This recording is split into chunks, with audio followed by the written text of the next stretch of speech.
Alrighty, welcome to fastest growing cooking channel, everybody's favorite, Filthy Kitchen Cooking with Squadron. Today, pan-fried pork chops. Pan-fried pork chops. So I got me some pork chops right over here. Ta-da! We're gonna cook these bad boys.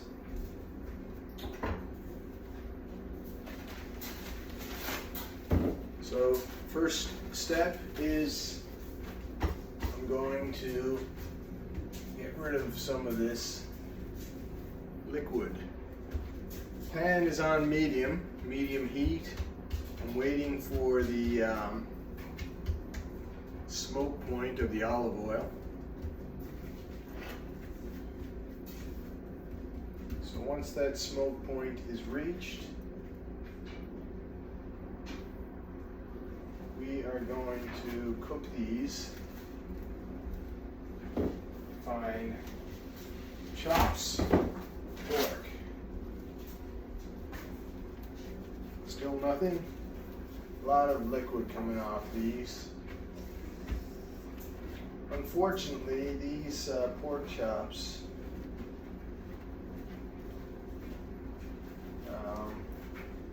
are not as room temperature as I would like them to be.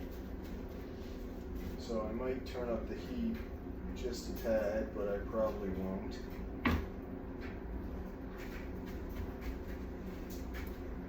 But they're quite wet. Quite wet. So I'm just watching the pan there to see if the smoke point is reached. And it is. So I gotta hurry now because I'm not ready for it. These chops were a little wetter than I would have hoped. All right, time to season. We are going to season with our universal spice, salt. Oh, there's no salt. Very humid and wet here, and the salt seems to have stuck in place. Yeah. Alrighty, put some nice bit of salt on. I'm gonna cook 2 chops in this pan. And where is my pepper? Someone must have ran off with my pepper. It's probably right in front of me, but for some reason I can't see it. Oh, here it is, over here. So again, put some pepper on these, basically covering them in pepper. Smack it in, flip, repeat. So I'm going to be cooking these 4 minutes aside, which is about twice as long as I would be cooking a steak of similar size.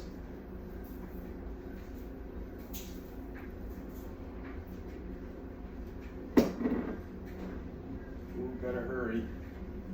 Don't want to burn the oil. The oil, she is smoking. Alright, nice amount of pepper. Smack that down. And take chop number 1. Bone-in chops. Lay that down. Ooh, a little splashy. Take this one. Same thing. Lay that down.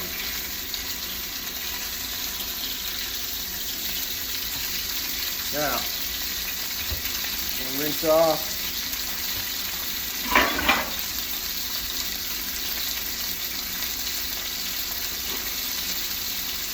Rinse off my hands.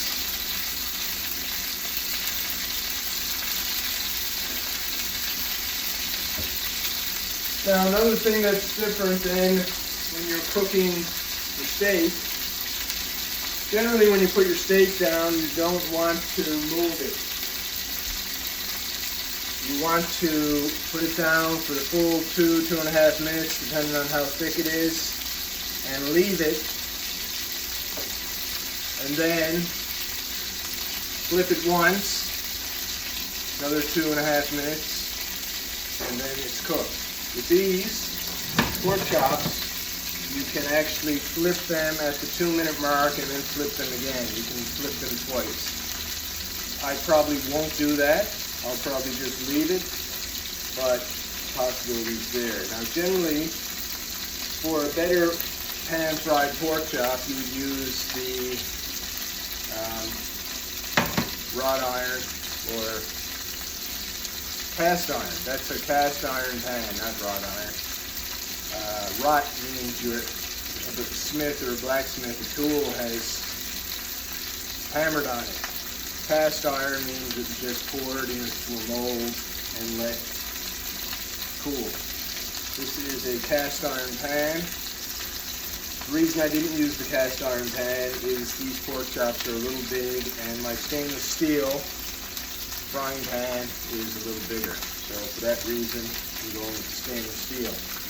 Now another difference I'm going to do is I'm going to put some butter in the pan right now. Throw the butter in the pan on the oil. The oil, in theory, should prevent the butter from burning. And I'm going to baste these a little, but I'm going to wait until I flip them. So, got the oil in the pan. If I had some garlic or some onion or something like that, I would add to the mix, but because I don't at the moment, I'm just going to add the most basic pork chop possible. And these are going to cool. I'll put them aside tonight before I go to work. I'll reheat them and I will enjoy them. And that's probably too much. I should have some left over tomorrow, which I'm probably going to make some fried rice. But I say probably because if I'm going to make fried rice, that means I have to cook the rice tonight and use leftover rice with fried rice. And I'm kind of running out of time, so I don't know if I'll do that or not. But that is the tentative plan at the moment. I've got 2 other pork chops there. I think I will put them back in the fridge because leftover pork is not very nice.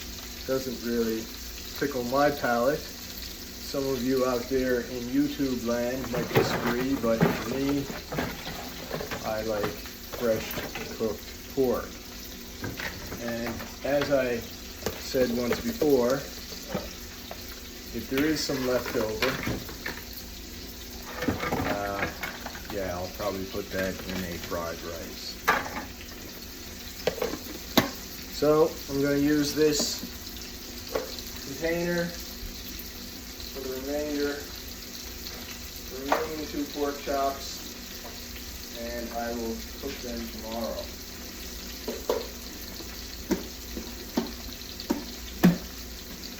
Alrighty, sounds nice, sizzling away. I'll check the timer, see how much time we got left.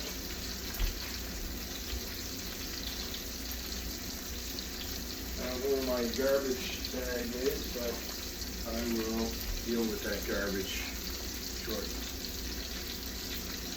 Ooh, 13 seconds left. Time to flip. Now, where is my tongs? Tongs should have been ready.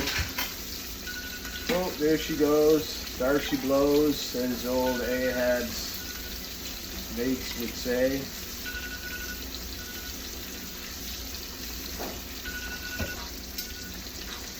I got some tongs here. Stop that. Ooh.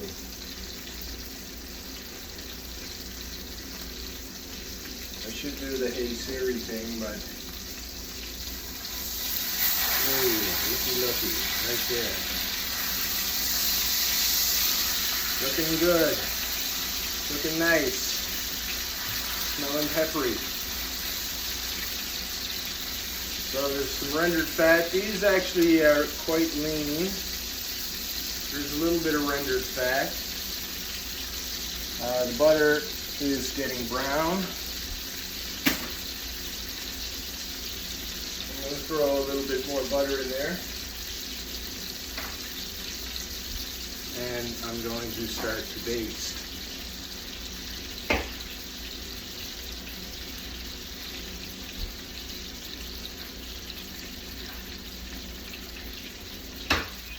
Alright, as Kent Rollins likes to say, my basting tool. Shout out to Kent Rollins, Cowboy Cooking. You check him out. He has a cooking channel on YouTube, not as good as this one, but cooking channel nonetheless. How we doing on time? Alrighty, so here's how I baste.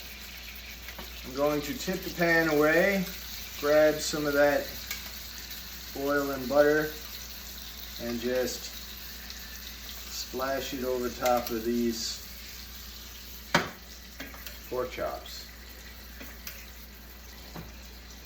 Splash it on, splash it on. Everybody likes it when I splash it on. Splash it on at 2 o'clock in the afternoon. For those of you who aren't aware, that's a very popular old country tune. They used to play that on the radio quite a bit when I was growing up. I haven't heard it in a very long time. Can't remember who recorded it, but something you can look for.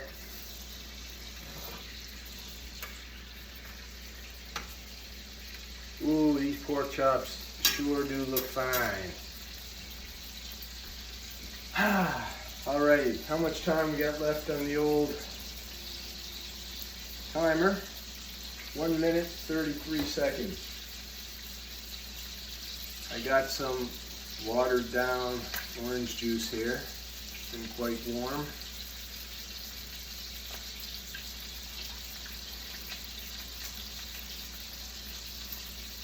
The best glasses you're going to find, these are beet jars, 750 milliliter beet jars.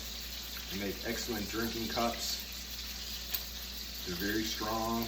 You can boil stuff in them.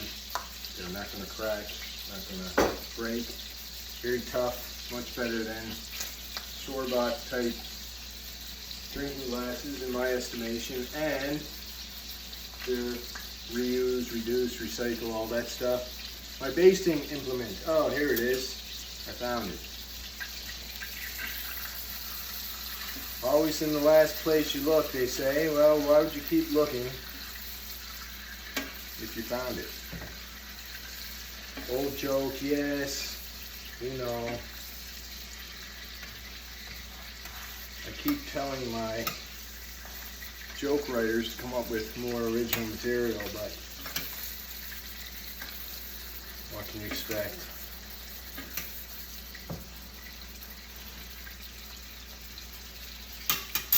Alright, these things are cooking well in the pan.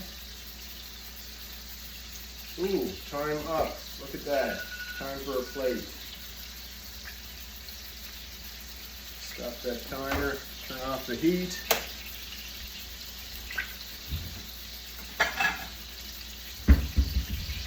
Got me a plate.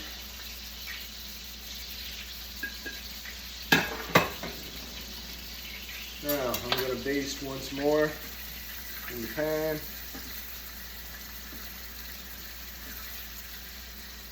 And then I'm going to get me tongs.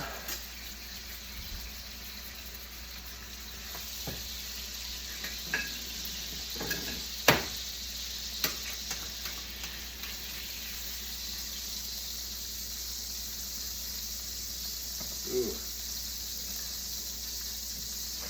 Too big for the plate, seems, but that's it.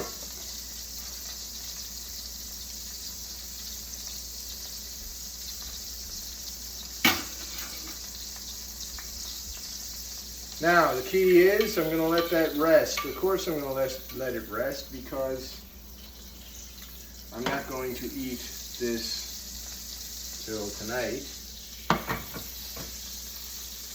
I'm just going to put that aside. Now, I'm going to put some fresh butter on top of these